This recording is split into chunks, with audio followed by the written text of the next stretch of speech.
ಎಲ್ರಿಗೂ ನಮಸ್ಕಾರ. ಇವತ್ತು ನಾವು ಮಾತಾಡೋಕೆ ಹೊರಟಿರೋದು ಉತ್ತಮ ಆರೋಗ್ಯದ ಅಡಿಪಾಯದ ಬಗ್ಗೆ, ಅಂದ್ರೆ ಸಮತೋಲನ ಆಹಾರದ ಬಗ್ಗೆ. ನಾವು ಮಾಡ್ತಿರೋ ಈ ಇಡೀ ವಿಶ್ಲೇಷಣೆ ಪಂಡಿತ್ ಶ್ರೀರಾಮ್ ಶರ್ಮಾ ಆಚಾರ್ಯರ ಸರ್ವಸುಲಭ ಪೋಷಣ್ ಆಹಾರ್ ಸ್ವಾಸ್ಥ್ಯ ಕಾ ಆಧಾರ್ ಅನ್ನೋ ಪುಸ್ತಕವನ್ನೇ ಆಧರಿಸಿದೆ. ಇದು ಬರೀ ಆಹಾರದ ಕಥೆಯಲ್ಲ, ಇದು ನಮ್ಮ ದೇಶದ ಭವಿಷ್ಯದ ಕಥೆ ಕೂಡ.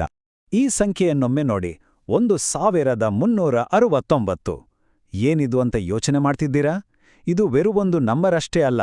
ವಿಶ್ವ ಆರೋಗ್ಯ ಸಂಸ್ಥೆ ಹೇಳೋ ಪ್ರಕಾರ ನಮ್ಮ ಭಾರತದಲ್ಲಿ ಪ್ರತಿದಿನ ಇಷ್ಟು ಮಕ್ಕಳು ಅಪೌಷ್ಟಿಕತೆಯಿಂದ ಸಾಯ್ತಿದ್ದಾರೆ.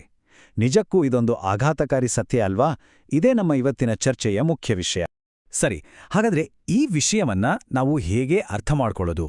ಮೊದಲು ನಮ್ಮ ಆರೋಗ್ಯ ಕ್ಷೇತ್ರದ ಆಘಾತಕಾರಿ ವಾಸ್ತವತೆ ಏನು ಅಂತ ನೋಡೋಣ. ಆಮೇಲೆ ನಮ್ಮಲ್ಲಿ ಎಲ್ಲವೂ ಇದ್ರೂ ಯಾಕೆ ಹೀಗಾಗ್ತಿದೆ ಅನ್ನೋ ವಿರೋಧಾಭಾಸದ ಬಗ್ಗೆ ಮಾತಾಡೋಣ. ನಂತರ ಅಜ್ಞಾನವೇ ನಿಜವಾದ ರೋಗ ಅನ್ನೋದನ್ನು ತಿಳ್ಕೊಂಡು ಸರಳ ಆಹಾರದಲ್ಲೇ ಅಡಗಿರೋ ಪರಿಹಾರಗಳನ್ನು ಹುಡ್ಕೋಣ. ಕೊನೆಯದಾಗಿ ಆರೋಗ್ಯ ಅನ್ನೋದು ಹೇಗೆ ನಮ್ಮ ರಾಷ್ಟ್ರದ ದೊಡ್ಡ ಸಂಪತ್ತು ಆಗತ್ತೆ ಅನ್ನೋದನ್ನು ಚರ್ಚಿಸೋಣ. ಹಾಗಾದ್ರೆ ಬನ್ನಿ ಮೊದಲನೇ ಭಾಗಕ್ಕೆ ಹೋಗೋಣ.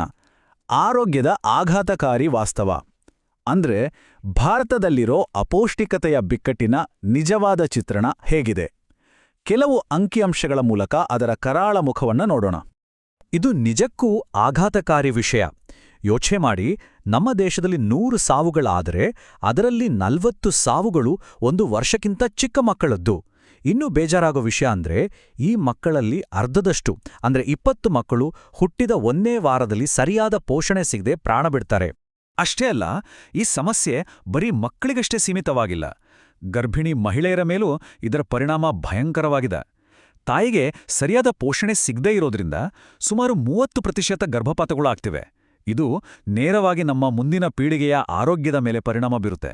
ಒಂದು ವೇಳೆ ಈ ಅಪೌಷ್ಟಿಕತೆಯಿಂದ ಮಕ್ಕಳು ಬದುಕುಳಿದ್ರೂ ಅವರು ಜೀವನಪೂರ್ತಿ ದೈಹಿಕ ಮತ್ತು ಮಾನಸಿಕ ಸಮಸ್ಯೆಗಳನ್ನು ಎದುರಿಸಬೇಕಾಗತ್ತೆ.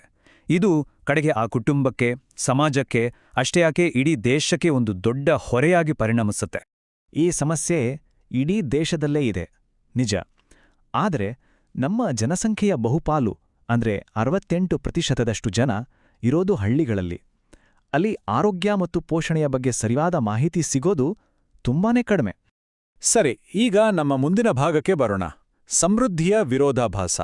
ಇದು ಕೇಳಕ್ಕೆ ಸ್ವಲ್ಪ ವಿಚಿತ್ರ ಅನ್ಸ್ಬೋದು. ನಮ್ಮ ದೇಶದಲ್ಲಿ ಎಲ್ಲವೂ ಹೇರಳವಾಗಿದ್ರೂ ನಮ್ಮ ಜನ ಯಾಕೆ ಪೋಷಣೆಗಾಗಿ ಹಸಿದಿದ್ದಾರೆ? ಇದೊಂದು ದೊಡ್ಡ ಪ್ರಶ್ನೆ ಅಲ್ವಾ? ಈ ಸ್ಲೈಡ್ ನೋಡಿ. ಒಂದ್ ಕಡೆ ಭಾರತ ಸೂಪರ್ ಪವರ್ ಆಗ್ಬೇಕು ಅಂತ ತಂತ್ರಜ್ಞಾನದಲ್ಲಿ ಮುನ್ನುಗ್ತಿದೆ, 12 ಕೋಟಿ ಟನ್ ಆಹಾರವನ್ನ ಉತ್ಪಾದನೆ ಮಾಡ್ತಿದೆ. ಆದ್ರೆ ಇನ್ನೊಂದ್ ಕಡೆ ಅದೇ ದೇಶದಲ್ಲಿ ತಾಯಿ ಮಕ್ಕಳ ಸಾವು, ಅಪೌಷ್ಟಿಕತೆ ತಾಂಡವಾಡ್ತಿದೆ. ಎಂಥ ವಿಪರ್ಯಾಸ ಅಲ್ವಾ? ಈ ಬಗ್ಗೆ ಡಾಕ್ಟರ್ BT ಗುಣರತ್ನೆ ಅವರು ತುಂಬಾ ಚೆನ್ನಾಗಿ ಹೇಳಿದ್ದಾರೆ. ಒಂದು ದೇಶ ತಂತ್ರಜ್ಞಾನದಲ್ಲಿ ಎಷ್ಟೇ ದೊಡ್ಡದಾಗಿ ಬೆಳೆದ್ರೋ ಅಲ್ಲಿನ ಜನರ ಆರೋಗ್ಯ ಚೆನ್ನಾಗಿಲ್ಲ ಅಂದ್ರೆ ಆ ಎಲ್ಲ ಪ್ರಗತಿ ವ್ಯರ್ಥ ಅಂತ. ಅಂದ್ರೆ ಒಂದು ದೇಶದ ನಿಜವಾದ ಶಕ್ತಿ ಇರೋದೇ ಅದರ ಜನರ ಆರೋಗ್ಯದಲ್ಲಿ. ಹಾಗಾದ್ರೆ ಮೂಲ ಸಮಸ್ಯೆ ಎಲ್ಲಿದೆ? ಇಲ್ಲಿ ಬಹಳ ಮುಖ್ಯವಾದ ವಿಷಯವೊಂದಿದೆ. ಸಮಸ್ಯೆ ಇರೋದು ಆಹಾರದ ಕೊರತೆ ಅಲ್ಲ, ಸಮಸ್ಯೆ ಇರೋದು ಜ್ಞಾನದ ಕೊರತೆಯಲ್ಲಿ. ಹೌದು, ನಾವು ಏನು ತಿಂತೀವಿ, ಅದರಿಂದ ನಮಗೆ ಏನು ಸಿಗುತ್ತೆ ಅನ್ನೋ ತಿಳುವಳಿಕೆ ಇಲ್ಲದಿರುವುದೇ ಅಸಲಿ ಕಾರಣ. ಹಾಗಾದ್ರೆ ನಿಜವಾದ ರೋಗ ಯಾವುದು? ಕ್ಯಾನ್ಸರ್, ಡಯಾಬಿಟಿಸ್ ಅಲ್ಲ. ನಿಜವಾದ ರೋಗ ಅಂದ್ರೆ ಅಜ್ಞಾನ. ಈ ಇಡೀ ಸಮಸ್ಯೆಯ ಬೇರು ಇರೋದೇ ನಿಮ್ಮೆಲ್ಲರ ಅಡುಗೆ ಮನೆಗಳಲ್ಲಿ, ನಮ್ಮ ದಿನನಿತ್ಯದ ಅಭ್ಯಾಸಗಳಲ್ಲಿ. ನಾವು ಪ್ರತಿದಿನ ಎಷ್ಟೊಂದು ತಪ್ಪುಗಳನ್ನು ಮಾಡ್ತೀವಿ ಅಲ್ವಾ? ಉದಾಹರಣೆಗೆ, ಅಕ್ಕಿಯನ್ನ ಪಾಲಿಷ್ ಮಾಡೋದು, ಇದರಿಂದ ವಿಟಮಿನ್ B1 ಹೊರಟೋಗುತ್ತೆ. ಅನ್ನದ ಗಂಜಿಯನ್ನ ಬರೀ ನೀರು ಅಂತ ಚೆಲ್ಲೋದು, ಆದರೆ ಅದರಲ್ಲೇ ಅತಿ ಹೆಚ್ಚು ಪೋಷಕಾಂಶ ಇರುತ್ತೆ. ತರಕಾರಿಗಳ ಸಿಪ್ಪೆ ತೆಗೆಯೋದು, ಅತಿಯಾಗಿ ಬೇಯಿಸೋದು, ಇದೆಲ್ಲದರಿಂದ ನಾವು ಗೊತ್ತಿಲ್ಲದೇನೆ ಪೋಷಕಾಂಶಗಳನ್ನ ನಾಶ ಮಾಡ್ತಾ ಇದೀವಿ. ಇಷ್ಟೇ ಅಲ್ಲ, ನಮ್ಮಲ್ಲಿ ಕೆಲವು ತಪ್ಪು ನಂಬಿಕೆಗಳು ಬೇರೂರ್ಬಿಟ್ಟಿವೆ. ಬೆಳ್ಳಗಿರೋ ಪಾಲಿಶಕ್ಕಿಯೇ ಬೆಸ್ಟ್ ಅನ್ನೋದು, ತುಪ್ಪ ತಿಂದ್ರೆ ಆರೋಗ್ಯಕ್ಕೆ ಒಳ್ಳೇದು ಅಂತ ಅತಿಯಾಗಿ ತಿನ್ನೋದು, ಸಸ್ಯಾಹಾರದಲ್ಲಿ ಪೋಷಕಾಂಶ ಇರಲ್ಲ ಅಂತ ಅನ್ಕೊಳ್ಳೋದು, ರುಚಿಗೋಸ್ಕರ ಆರೋಗ್ಯವನ್ನೇ ಮರೆಯೋದು. ಈ ತಪ್ಪು ಕಲ್ಪನೆಗಳು ಸಮಸ್ಯೆಯನ್ನ ಇನ್ನಷ್ಟು ದೊಡ್ಡದು ಮಾಡ್ತಿವೆ.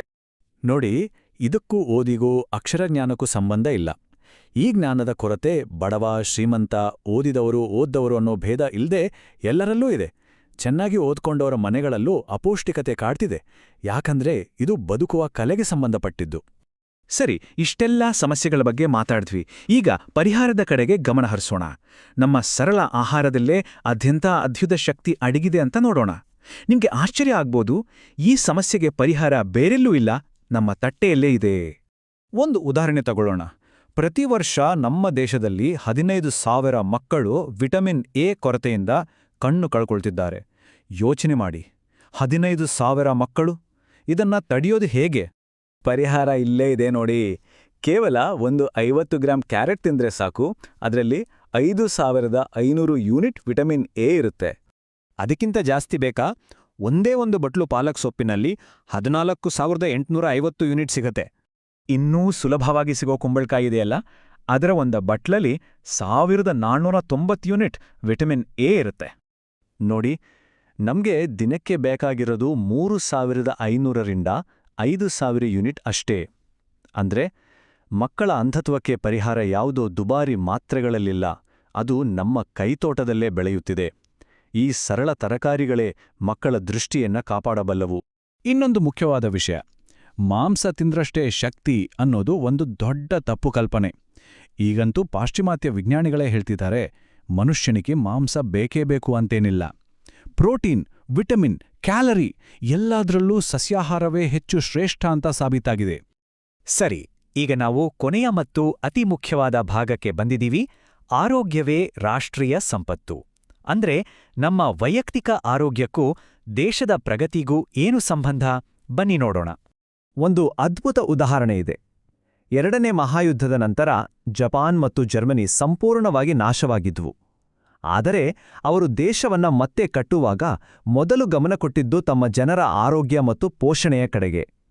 ಅದರ ಫಲಿತಾಂಶ ಇವತ್ತು ಆ ದೇಶಗಳು ಜಗತ್ತಿನಲ್ಲೇ ಅತ್ಯಂತ ಆರೋಗ್ಯಕರ ಮತ್ತು ಶ್ರೀಮಂತ ರಾಷ್ಟ್ರಗಳಾಗಿವೆ. ಈ ವ್ಯತ್ಯಾಸವನ್ನ ನೋಡಿ. ಭಾರತದಲ್ಲಿ ಜನರ ಸರಾಸರಿ ಆಯುಷ್ಯ ಕೇವಲ 50 ವರ್ಷ.